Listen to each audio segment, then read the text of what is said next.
grandes choses ensemble.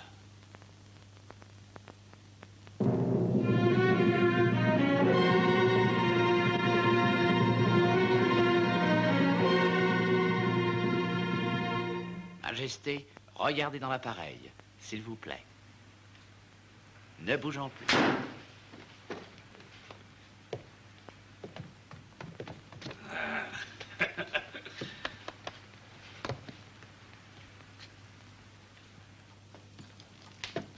De jour en jour, il me devenait plus difficile de résister au pouvoir hypnotique de Raspoutine. Je n'en pouvais plus. Et pourtant, il fallait que je continue à le voir chaque jour. Mais le moment approchait.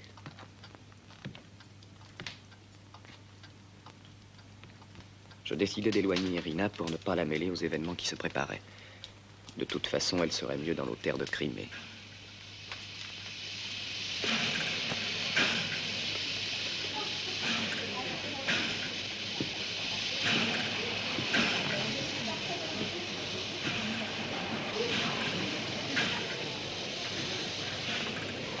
Tout ira bien, Félix.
Messieurs,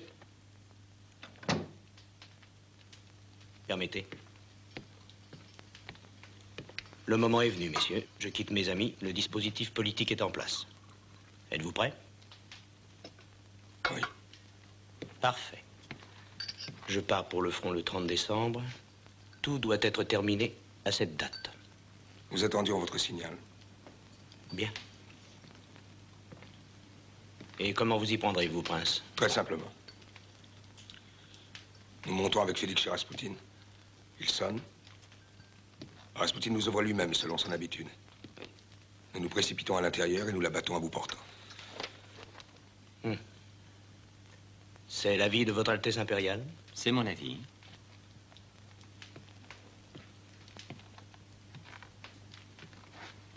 C'est le vôtre aussi? Oui, oui. Ce n'est pas le mien. Et pourquoi? 3 minutes après votre intéressante fusillade, la police sera là. Nous courons certains risques, mais ça en vaut la peine. Nous perdons du temps. Croyez-moi, laissez-nous faire. Je voudrais seulement savoir, prince, si votre but est de tuer Raspoutine ou de libérer la Russie de Raspoutine. Mais enfin, c'est la même chose.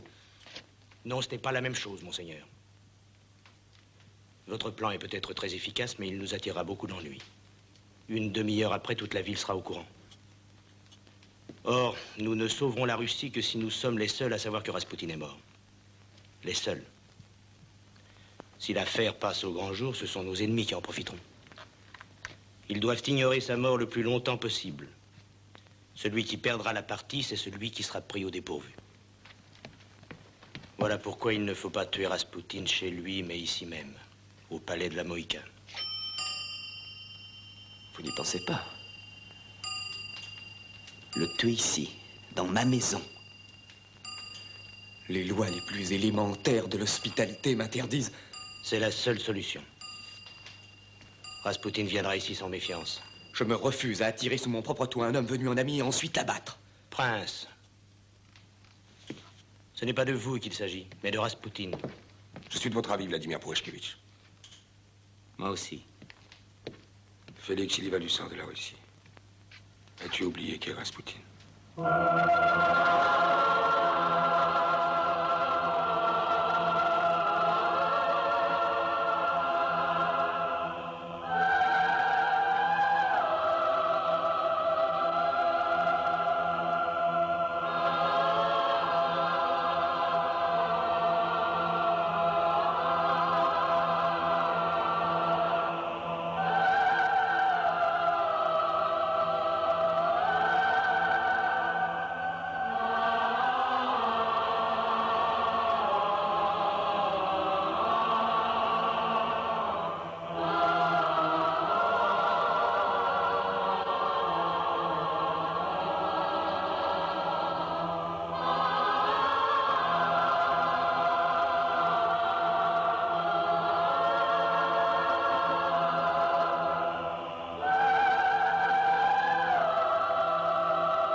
C'est ici que nous le tuerons.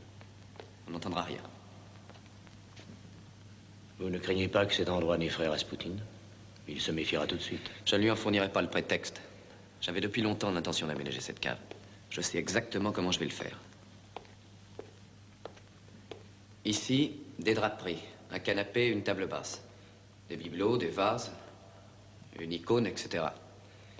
Ici, je mettrai une grande table. 4 chaises, un tapis. Là, je mettrai un cabinet ou un bonheur du jour. Une grande armoire. Des candélabres en fer forgé. Un petit fauteuil. Et une lampe. Là-haut. Comment le tuerons-nous? Quelques balles de revolver suffiront. Tirées par qui? Par moi. J'y tiens. Bien. Pardonnez-moi, prince, mais avez-vous l'habitude des armes? Pourquoi? Parce que je crois qu'il existe un meilleur moyen. Enfin, plus sûr. Le poison. Moins élégant, mais infaillible. J'ai pris la liberté d'amener un ami qui m'attend dans la voiture. Vous permettez, prince? Je vous en prie.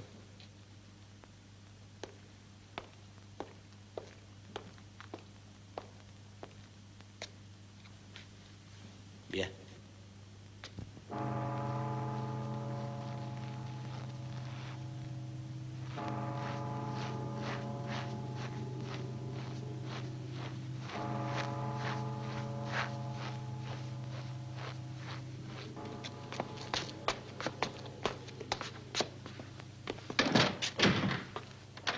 Messieurs, je vous présente mon ami, le docteur Lazover.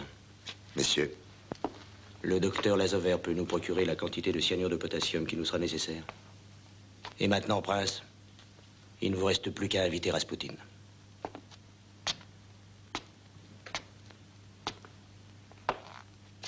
Suivez-moi.